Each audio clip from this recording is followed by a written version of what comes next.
Hello everyone, and welcome to another recording of Deck Techs with Jeff. Today we're going to add the land to our token deck and finish it off. So without further ado, let's jump into this. So since we have quite a bit of spells in here that cost X in their mana cost, we're going to be looking for lands that give us multiple mana, I guess, or a bunch of mana and a few taps. We already have our basic lands added into here.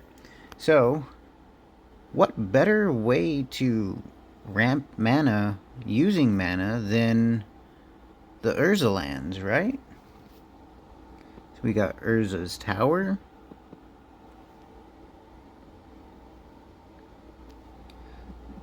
Urza's Power Plant. Urza's Mine. And his Workshop.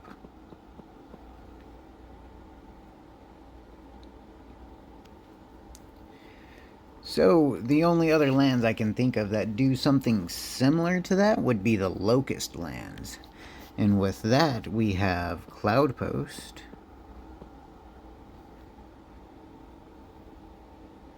It taps and adds a mana for each Locust land in play. Granted, I believe there's only 2 Locust lands out there. We are going to double check that after I add this next one. Whoops. Glimmer Post. So we're going to come up here and we're going to put land. And right in that same spot, Locust. Apply. Yeah, there's only 2 of them. But never fear, because there are lands out there that can make copies of other lands. So let's go in here, let's clear this out. And we're going to add Vesuva.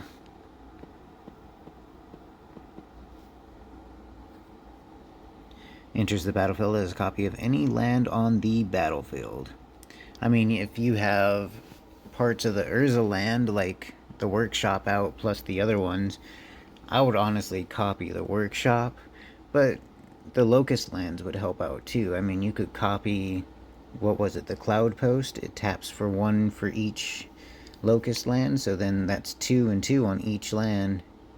And then if you have the other Locust land out, that's 3 per land right there. So let's also go back up here. Now we're going to add Thespian's Stage.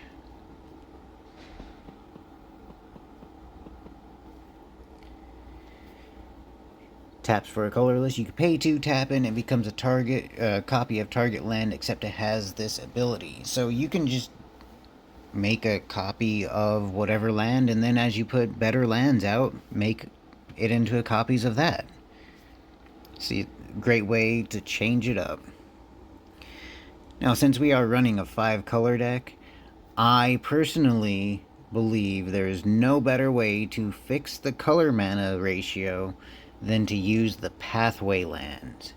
And we're going to add all 10 of them in here because I love those lands. Whoever came up with those land ideas, I think it was Mark Rosewater, but they're the best lands out there for fixing mana when it comes to 5-color mana decks. So we'll just click on them, we'll go through them as it goes. So this one adds blue-green, black-red, green-white, white-black, blue-black, red-green, black-green, white-blue, red-white, oh, that's not one, and blue-red. Those lands are amazing when it comes to fixing your mana color in 5 colors. If you don't want to go what I would call the cheap way out of it and use the search lands, such as the ones that you pay 1, sacrifice, search your library for whatever land, blah blah blah blah. I just think those lands only belong in a deck if you're using the crab creatures that When lands come in, they mill, you know? So, going on from there, there's another land card that taps for multiple mana that I really like using, even though it has a little bit of a setback.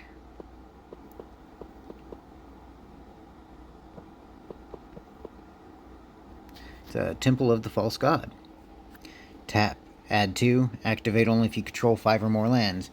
On turn 5, you should have 5 lands in play unless you're getting screwed over for some reason. And right there, boom, that's an extra 2 mana. Easy done. Easy done. So, we got 10 more to go.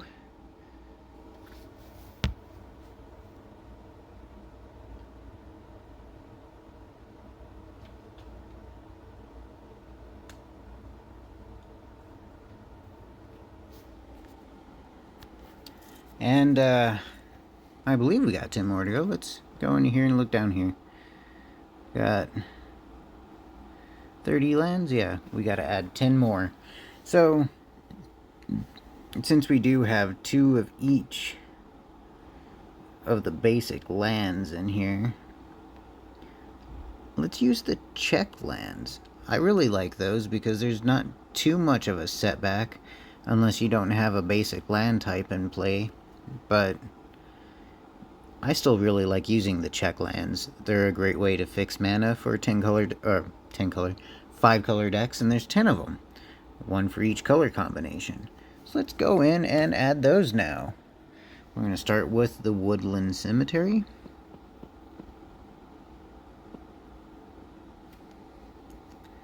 Here we go, it's the black-green one.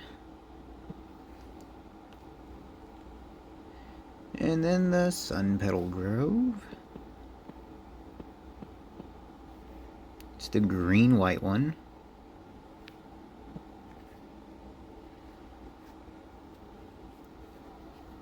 Let's go and add the red-green one, the Root-Bound Crag.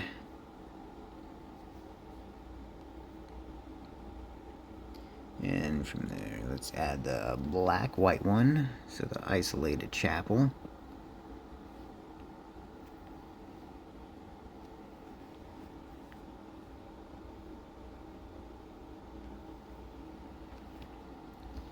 And Hinterland Harbor is the blue-green.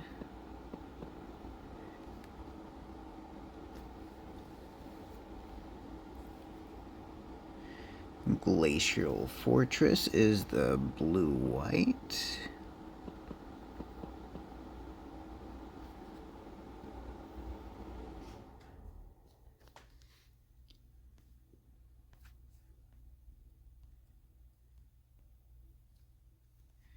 The Dragon Skull Summit.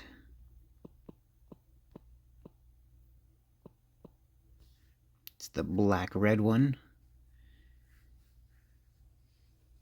Clifftop Retreat for the red-white.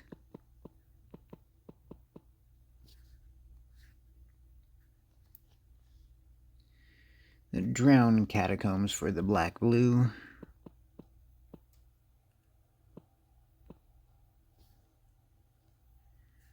I really like the picture for this one.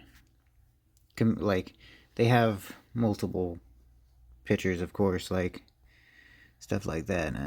Doctor Who reprinted it too. I don't know. The Ixalan one so far is the best looking one I've seen. I haven't seen this one yet. That one's pretty cool, but I still like the shipyard wreck. Anyways, we're not talking about the different versions of the cards. And we got one last one to add. That's the blue-red one for the Sulfuric Falls. Or the Sulphur Falls, sorry. And there you have it. So they all come into play tapped unless you have the basic land type. You don't even have to have the basic land in play, but as long as there's a mountain in play, it'll come into play untapped. Otherwise, they'll come into play tapped, which You get set back for what, one turn? That really isn't all that bad. So now with this being complete, we have the 100 cards. And we have completed our first deck tech together. Token deck. Lots of fun. Can't wait to finish making this, because I have started buying some of the cards for it and trading for them and whatnot. So once this gets completed, I really look forward to playing with it. I've always wanted to make a token deck with Day of the Dragons. It's a really awesome card, I think. I've had that since it came out back in Scourge. Way back in the day. That's actually, I don't know, that's pretty far back now that I think about it. But anyways, back on the topic. This token deck should be pretty fun to play with. I mean, that's all I'm looking for is fun. I'm not too worried about winning or losing. I mean, the game is nice. That is the objective of the game. But most importantly, it's about enjoying playing the game. If you enjoy playing the deck you're playing, that's all that really matters, as long as you enjoy it. Thank you all for tuning into this recording of Deck Techs with Jeff, and I will catch you on the next one. Thank you. Have a beautiful day.